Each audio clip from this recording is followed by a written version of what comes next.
An urgent warning for people traveling back and forth from Mexico. Officials say cartel members near Brownsville have been placing explosives along the roadway. The News 4 I-Team's Jordan Elder found out who they're targeting and why officials in both countries are urging you to be careful. Don't touch, don't move, don't manipulate. Residents in Tamaulipas, which is across the border from Brownsville, woke up to a concerning message. Cartels are placing explosives like these along the roads. It's a shame that those are images I thought I left behind in the combat zone in Iraq and Afghanistan. And now I never in a million years really thought that we would be seeing that so close to home. Patricia Driscoll grew up along the border, later serving as a military contractor. People who are from there, we don't think of our Mexican border as a war zone, and we don't want to. She says this message is alarming for people in border cities who cross back and forth every day. People thinking, well, I'm just commuting to work. I'm just commuting to see my family. And now I have to worry about terrorist-like devices. This is a 24-hour command center that we have here in the border on the U.S. side. Security experts like Jorge Luis Cisneros are watching these threats closely. His company provides protection for companies in the U.S. and Mexico. The cartels are fighting each other, but they're not looking to hurt Americans or any travelers that are foreigners. Some are still worried this could be retaliation or a warning. President Trump signing an executive order this week designating drug cartels as foreign terrorist organizations.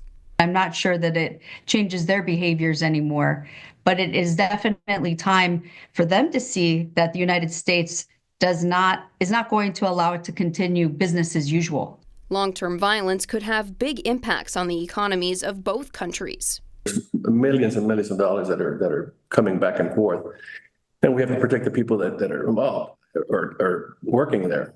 Congressman Tony Gonzalez represents several of those border cities. He tells us action is being taken to curtail cartel activity. Quote, Mexico needs to play a vital role in this, and current interactions between the United States and Mexico's government officials are rooted in improving safety and security initiatives across the board. So far, there haven't been major threats in cities like El Paso, Eagle Pass, or Del Rio, but as tensions rise, officials are urging travelers to be careful. Jordan Elder, News 4 San Antonio. They need to take one person by one person and investigate it. And if they are bad, then take them out. But most of them, they are good people. That was one of the people who took part in a protest on the south side earlier this evening. They say they aren't happy with the Trump mass deportations of undocumented immigrants. This is what White House border czar Tom Homan told ABC News this morning. It's not okay to violate laws of this country. We have millions of people standing in line, taking the test, doing their background investigation, paying the fees that want to come in the right way. ICE agents are now able to enter churches and schools to arrest migrants who are suspected of being in the country illegally. That is causing uproar from some locals. News 4 San Antonio's Phil Sterling has more on how they're responding to the news. The San Fernando Cathedral, like many other churches around the nation, is filled with people on a Sunday afternoon.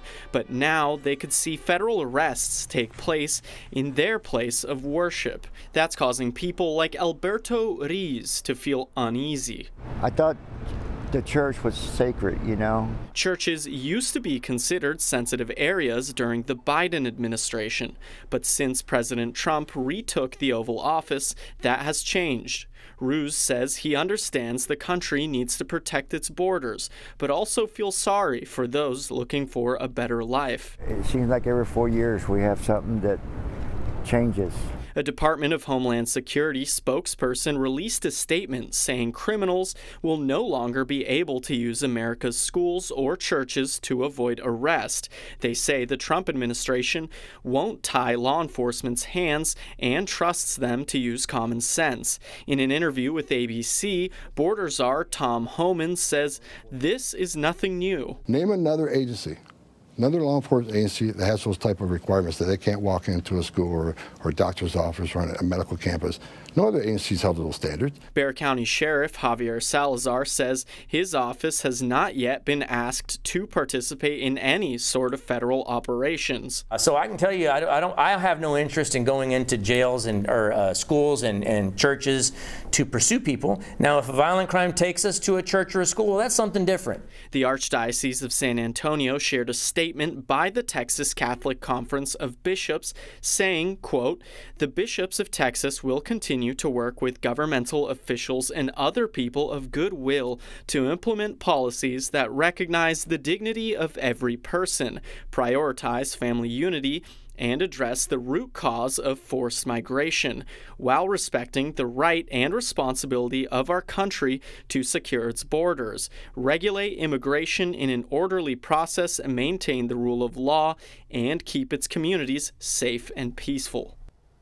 Rees says that he understands we're going through a change at this time, and it can be hard on all of us, but thinks there has to be a better way to secure the country. Reporting in the studio, Phil Sterling, News 4 San Antonio. All right, thanks, Phil, for that information. Governor Greg Abbott is reacting to the deportations tonight. He posted a few hours ago on X saying, quote, "Texas Department of Public Safety troopers and special agents are deployed to assist President Trump's Homeland Security investigations in removing undocumented immigrants." He also said DPS operations will expand in the coming days. A U.S. Senate investigation of a migrant child's death in 2023 finds poor health care at border facilities. According to the Texas Tribune, the 8-year-old Panamanian girl had sickle cell anemia and heart disease when she crossed the border with her family near Brownsville in May 2023. The Tribune reports that contracted medical personnel at the Harlingen facility didn't call doctors, didn't log encounters with the girl, or write down her medical history. The report recommends CBP reduce the wait times people spend in custody, sharpen medical care oversight, and ensure it's meeting staffing needs. For continuing coverage of the crisis at the border, you can listen to our award-winning podcast, Immigration Crisis: The Fight for the Southern Border. It's available in both English and Spanish wherever you listen to your podcasts.